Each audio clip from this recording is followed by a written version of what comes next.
Tuhan bersamamu dan bersama rohmu. Inilah Injil suci menurut Matius. Dimuliakanlah Tuhan.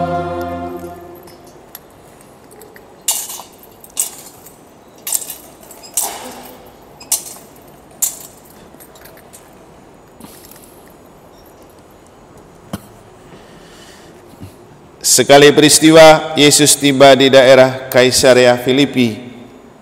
Ia bertanya kepada murid-muridnya, kata orang, siapakah anak manusia itu? Jawab mereka, ada yang mengatakan Yohanes Pembaptis, ada juga yang mengatakan Elia, dan ada pula yang mengatakan Yeremia atau salah seorang dari para nabi. Lalu Yesus bertanya kepada mereka, tetapi apa katamu, siapakah aku ini? Maka jawab Simon Petrus, engkau adalah Mesias, anak Allah yang hidup. Kata Yesus kepadanya, berbahagialah engkau Simon bin Yunus, sebab bukan manusia yang menyatakan itu kepadamu, melainkan Bapa-Ku yang di surga. Dan aku pun berkata kepadamu, engkau adalah Petrus, dan di atas batu karang ini akan kudirikan jemaatku, dan alam maut tidak akan menguasainya.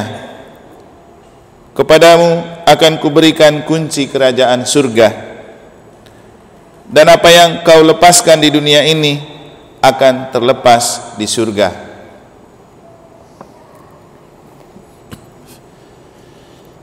Demikianlah sabda Tuhan. Terpujilah Kristus.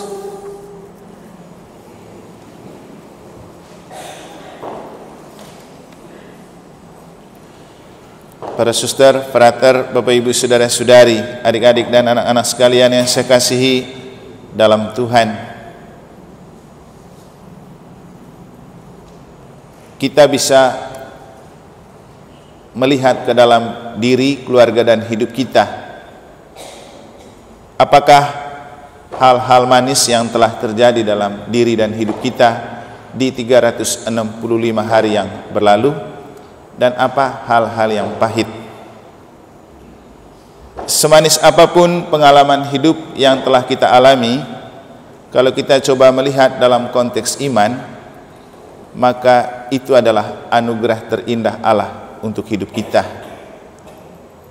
Maka cara terbaik untuk mensyukuri itu adalah di akhir tahun ini kita bersyukur kepada Tuhan.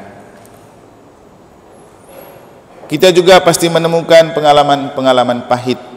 Namun sepahit apapun pengalaman itu, kita coba memaknainya sebagai jalan salib yang harus dilalui untuk kita mendapat rahmat yang lebih besar dari Allah.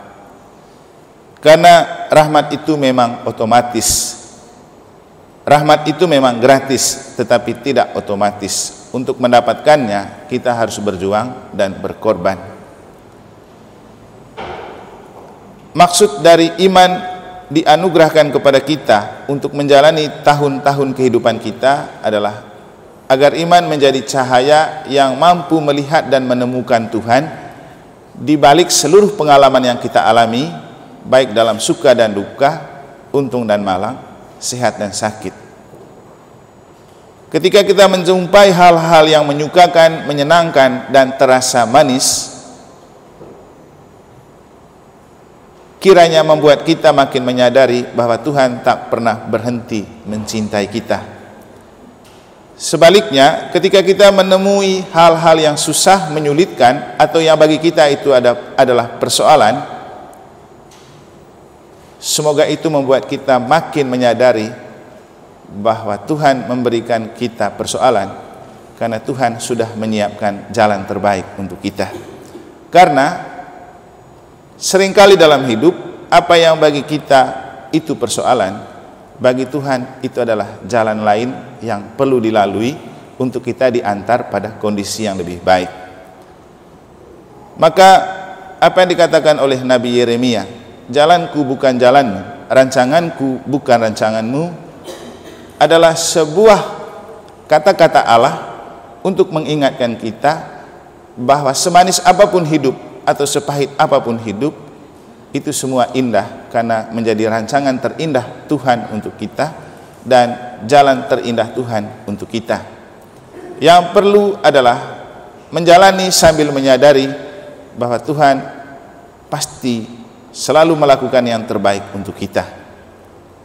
Dalam konteks dua bacaan suci yang telah kita dengar, mungkin yang perlu untuk kita sadari, ketika Nabi Yeskiel berbicara tentang Tuhan yang berfirman, akulah gembala yang menggembalakan domba, untuk kita yang perlu disadari, sadarkah kita bahwa Tuhan selalu menggembalakan kita di jalan yang benar dan baik? Lagi-lagi saya mengingatkan, kadang-kadang jalan yang kita lalui kita rasa kurang indah dan kurang menarik, tapi itu adalah jalan salib yang harus dilalui, karena di balik jalan salib pasti ada sukacita dan rahmat. Dalam hidup menggereja juga kita pasti melalui saat-saat indah dan saat-saat yang tidak indah. Ada yang menyenangkan, ada yang tidak menyenangkan, tetapi apapun itu adalah anugerah kehidupan Allah, yang memang hidup itu terasa asik dan indah kalau ia berjalan dalam gelombang-gelombang cinta.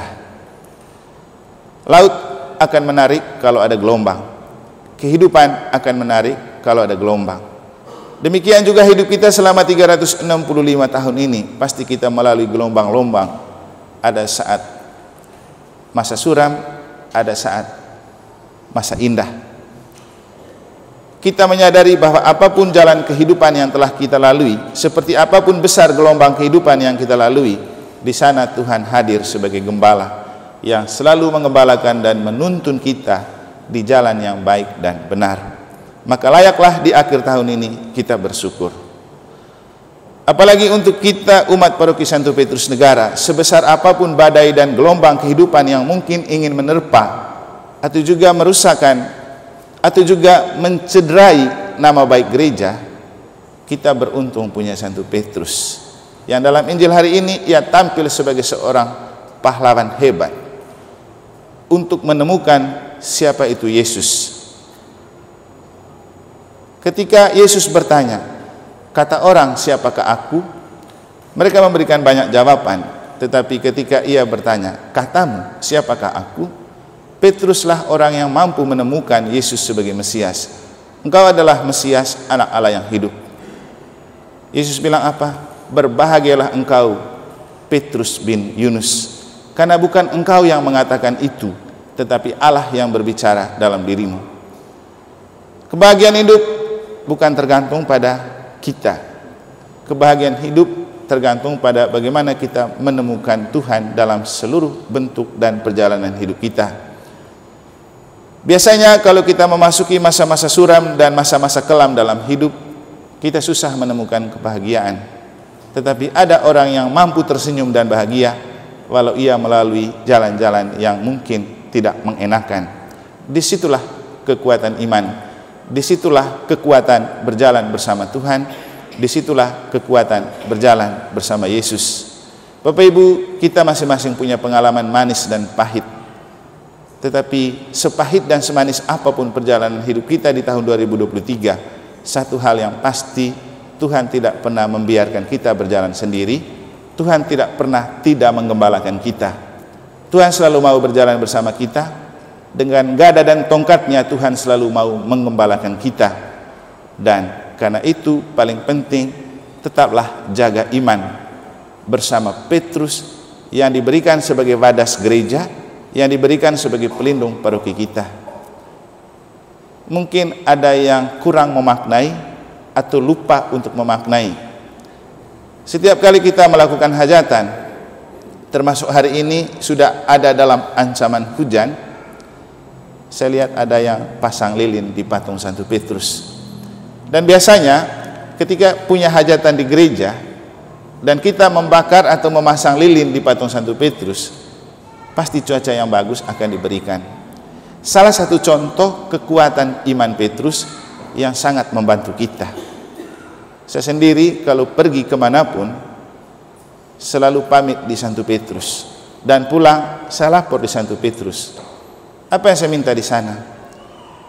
Kalaupun saya pergi, tetap jagalah paroki ini dalam kegembalaanmu, karena untuk itulah tongkat di tanganmu. Kalaupun ada yang meninggal, antar mereka ke surga, karena untuk itulah kunci di tanganmu. Jagalah paroki ini supaya tidak ada yang tercerai berai dan tersesat. Sampai saya pulang, biar kembali tongkat itu diberikan ke tangan saya sebagai pastor paroki. Petrus memang tampak pelin-pelan, tetapi ia dipercayai oleh Tuhan. Bapak Ibu, kita juga mungkin tampak pelin-pelan, tapi Tuhan bisa memberikan kita kepercayaan. Yang penting kita punya iman seperti Petrus, kita mampu menemukan siapa itu Tuhan untuk kita. Semoga pengalaman-pengalaman yang telah kita lalui di tahun 2023 membantu kita untuk makin menemukan siapa itu Yesus untuk kita. Ia telah lahir ke tengah dunia untuk menghuni dan merebut kembali hati kita, untuk hidup bersama keluarga kita, untuk hidup di dunia kita. Kita ucapkan selamat tinggal untuk tahun 2023 bersama Yesus, dan dalam dan bersama Yesus kita siap menyambut tahun baru, tahun 2024. Karena Yesus telah lahir sebagai Emmanuel, Allah yang selalu menyertai kita tanpa batas waktu. Semoga Tuhan memberkati.